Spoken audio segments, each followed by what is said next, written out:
علی خان صاحب پلیز. جی بسم اللہ الرحمن الرحیم. اللہم صلی وسلم مبارک علی سیدنا محمد رسول اللہ صلی اللہ علیہ وآلہ وسلم وامرہم شورا بینہم. اللہ تعالیٰ فرماتے ہیں کہ جب میرے بندوں کو جو ایمان والے ہیں ان کو جب کوئی مسئلہ درپیش ہوتا ہے تو وہ شورا کرتے ہیں. اور جس ایوان میں آج ہم بیٹھے ہیں پاکستان میں ایسی اور دوسری کوئی جگہ نہیں ہے جہاں پورے پاکستان کا ایک نمائندہ جرگہ بیٹھا ہو. جناب اسپیکر صاحب، یہ ایک چھوٹا سا پاکستان ہے جہاں ہم بیٹھتے ہیں. اسی لیے جب کوئی کرائسس آتا ہے، جب کوئی مسئلہ پیدا ہوتا ہے تو باوجود انتہائی سخت سیاسی اختلافات کے اس ایوان نے ثابت کیا ہے کہ ہم اپنے سیاسی اختلافات سے بالا تر ہو کے ہم نیشنل ایشوز پہ اکٹھے ہو کے کام کر بھی سکتے ہیں. یہ میرا دوسرا ٹرم ہے اس ایوان میں. پچھلی ٹرم میں جب ہم اپوزیشن میں تھے کچھ ایسے ایشوز جو نیشنل ایشوز تھے اس پہ ہم نے سیاسی اختلاف اپنا ایک طرف رکھا اور اس وقت کی حکومت کے ساتھ نہ صرف ہم بلکہ اس وقت کی اپوزیشن کی ایک دوسری بڑی جماعت پاکستان پیپلز پارٹی اور MQM وہاں موجود تھے، ہم وہاں بیٹھے ہوتے تھے. ہم نے اپنا رول پلے کیا اور اب وہی ایکسپیکٹ کرتے ہیں اور وہاں سے بھی وہ ایک ریسیپریکیشن آتی ہے. لیکن جناب اسپیکر صاحب، میں اگر آپ کو تسلیم کرتا ہوں اور آپ کی بات سنتا ہوں تو جواب میں آپ سے بھی یہ توقع رکھتا ہوں کہ آپ بھی میری حیثیت اور ہستی تسلیم کریں. آج اگر میں یہاں سے حکومتی بینچوں سے کھڑے ہو کے 12 یا 13 یا 15 سیٹیں لینے والی ایک پاکستان کی ایک بڑی جماعت جمعیت علماء اسلام کو یہاں پہ سنتا ہوں، جو ان کا حق ہے، کسی کا آپ پہ احسان نہیں ہے، آپ کا حق ہے، آپ کو عوام نے منتخب کر کے بھیجا ہے. لیکن کیا یہ میرے ان کروڑوں ووٹروں اور لاکھوں ورکروں کی توہین نہیں ہے کہ آپ کہتے ہیں کہ آپ کو یہاں کسی نے بٹھایا ہے؟ تو پھر میں آپ سے کیا یہ پوچھوں کہ سن 88 میں آپ کو کس نے بٹھایا، 90 میں کس نے بٹھایا، 93 میں کس نے بٹھایا، 96 میں کس نے بٹھایا، آپ کو 1997 میں کس نے بٹھایا، 2002 میں کس نے بٹھایا، LFO 17ویں ترمیم یاد ہوگی آپ کو، وردی پہ سپورٹ کسی کی یاد ہوگی آپ کو، 2008 میں کس نے بٹھایا آپ کو، 13 میں کس نے بھیجا آپ کو، اور 18 میں پھر آپ لوگ کیسے آگے؟ عجیب لوگ ہیں. دلیل تھی نہ کوئی حوالہ تھا ان کے پاس. عجیب لوگ تھے، بس اختلاف رکھتے تھے.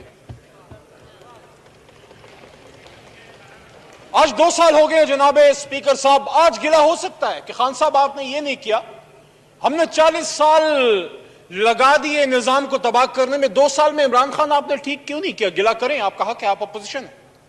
آپ نے پاکستان کے فائنانس کے نظام کو کیوں نہیں بہتر کیا؟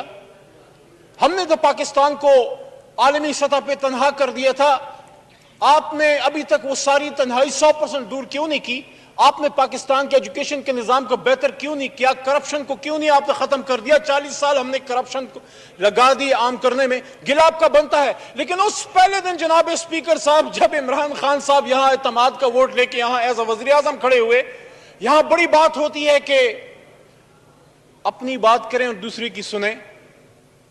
سب سے پہلے تو جمہوریت کی بے خونی ہم اس دن کرتے ہیں جب اس ایوان کے ایک منتخب شخص جو پہلی بار اس ایوان میں نہیں آیا، اور میں دعوے سے کہتا ہوں جناب اسپیکر صاحب آپ خود ایک پولیٹیکل ورکر ہیں. اسپیکر صاحب آپ نے یہاں ایک جوڑ کے رکھنے کا رواج ڈالا. کوئی 2/3 اکثریت ہماری نہیں ہے یہاں پہ. ہم نے 2/3 اکثریت کی حکومتوں کو ان بڑے بڑے جہازوں کو ڈوبتے دیکھا. ایسے حالات میں جب یہاں پہ ایک تگڑی اپوزیشن موجود ہے، حیثیت کو تسلیم کرتا ہوں. لیکن میرا سوال آپ سے جناب اسپیکر صاحب یہ ہے کہ آپ نے تو اس ایوان کو چلایا. میرا اپنے ان دوستوں سے سوال یہ ہے کہ وہ زمانہ بھی یاد ہوگا. میرے چھوٹے بھائی ہیں مولانا اسد صاحب، اور میں خوش ہوں کہ انشاءاللہ نوجوان لیڈرشپ جمعیت کی بھی یہاں پہ آ رہی ہے. لیکن آپ بڑے مولانا صاحب سے، فضل الرحمان صاحب سے توقع کیجئے، ان سے سوال کیجئے. یہاں پہ ایک شخص ایک سیٹ لے کے آیا ہوا تھا ایک الیکشن ہارنے کے بعد سن 96 میں، 2002 میں ایک ایک ایمان کا ٹکڑا یہاں پہ اکیلا بیٹھا ہوتا تھا, کبھی وہ جھکا نہیں کسی کے آگے. میں دعوے سے کہتا ہوں, اور میں تاریخ کا اسٹوڈنٹ ہوں, میں اس پہ آپ کے ساتھ باقاعدہ بیٹھ کے مناظرہ کرنے کے لیے تیار ہوں کہ اس بر صغیر پاک و ہند میں پچھلے 150 سال میں جو بڑی تحریکیں چلی ہیں, اس میں تحریک ریشمی رومال بھی ہے, تحریک پاکستان بھی ہے, تحریک آزادی کشمیر آج تک چل رہی ہے. اس زمانے کی کانگریس نے بھی ایک تحریک چلائی, گاندھی ایک بڑا لیڈر تھا, محمد علی جناح صاحب نے ایک بہت بڑی تحریک چلائی. لیکن پاکستان بننے کے بعد میں دعوے سے کہتا ہوں, اس پاکستان میں عوام کے حقوق کے لیے, کرپشن کے خاتمے کے لیے, انصاف کے نظام کے لیے لوگ چور دروازوں سے آئے. کسی نے 1 سال جدوجہد کی, پارٹی بنائی, کس نے 2 سال جدوجہد کی, پارٹی بنائی, کسی نے فاطمہ جناح, قائد اعظم محمد علی جناح کی بہن کے مقابلے میں ڈکٹیٹر کا ساتھ دیتے ہوئے اپنی پارٹی بنائی. کوئی جو ہے سن 85 میں فائنانس منسٹر بننے کے بعد ڈائریکٹ وزیر اعلیٰ بنا. ایک آدمی جو 22 سال رگڑا کھانے کے بعد یہاں پہ پہنچا ہے, جس نے 1 سیٹ سے حکومت بنائی, اس آدمی کا نام عمران خان ہے. سکسیس سٹوری ہے. تو آپ پہلے دن تو عمران خان نے کوئی کرپشن نہیں کی تھی, پہلے دن تو کوئی ایسا کام نہیں کیا تھا جس سے آپ کو ابھی اعتراض ہے. اس دن نہ ماننے کی کیا وجہ ہے؟ اور اگر آپ سمجھتے ہیں کہ ہمارا مینڈیٹ جنرل نہیں ہے, تو جناب اسپیکر صاحب, یہ پاس ہی ایک بہت بڑا ایوان ہے جس کی ہم سب قدر کرتے ہیں. میں تو چونکہ خود کالے کوٹ کا پہننے والا ہوں, خود وکیل ہوں, اس کو کہتے ہیں سپریم کورٹ آف پاکستان. آپ ایک پٹیشن لے کے جاتے, جس طرح عمران خان صاحب گئے. ہم آئینی لوگ ہیں, پولیٹیکل لوگ ہیں, آئینی جدوجہد پہ اور عدالتی جدوجہد پہ یقین رکھتے ہیں. آپ وہاں جاتے پٹیشن ڈالتے جس طرح عمران خان صاحب نے ڈالی. لیکن جناب اسپیکر صاحب, میں آپ کو یہ بھی کہنا چاہتا ہوں کہ مولانا صاحب, آپ کے اور ہمارے بیچ میں اختلاف کیا ہے؟ آپ بھی اسی نبی پاک صلی اللہ علیہ وسلم کے ماننے والے ہیں جس کے ہم ماننے والے ہیں. آپ بھی اسی مسجد ممبر سے وہ بات کرتے ہیں جو آپ مسجد ممبر سے کرتے تھے. جناب اسپیکر صاحب, عمران خان نے وہ بات جو مسجد ممبر سے ہوتی تھی, عمران خان نے ملک کا وزیر اعظم ہو کے وزیر اعظم کی سیٹ آج وہ بات کر رہی ہے جو ممبر اور مسجد سے ہوتی تھی.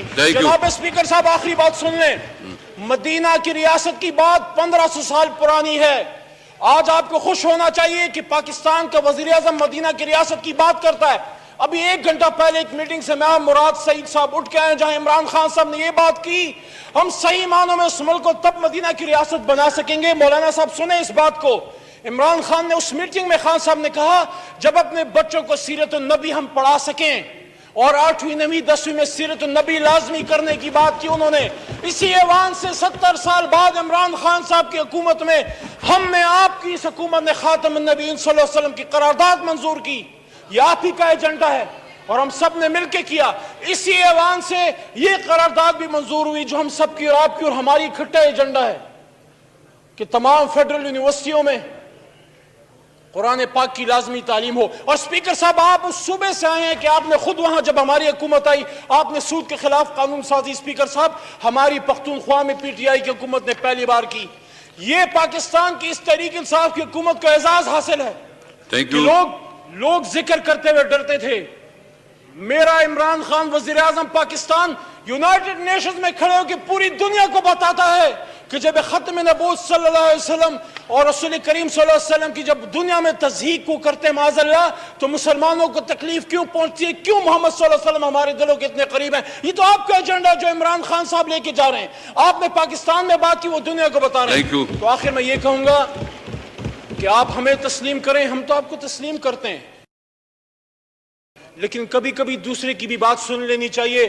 جس ایوان کی آپ بات کرتے ہیں, اجلاس کی, میں اس بات کا گواہ ہوں کہ اجلاس شروع ہونے سے پہلے اسپیکر صاحب آپ نے خود مختص کیا تھا کہ مولانا صاحب بھی سپیچ فرمائیں گے, سراج الحق صاحب بھی سپیچ فرمائیں گے, بلاول بھٹو زرداری صاحب سپیچ کریں گے, اور شہباز شریف صاحب سپیچ کریں گے.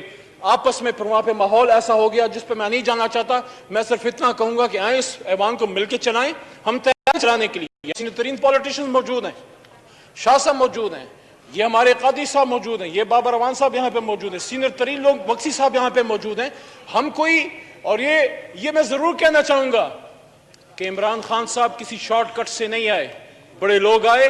20 سال کی جدوجہد کے بعد عمران خان اس ایوان کو وزیر اعظم پاکستان بنا.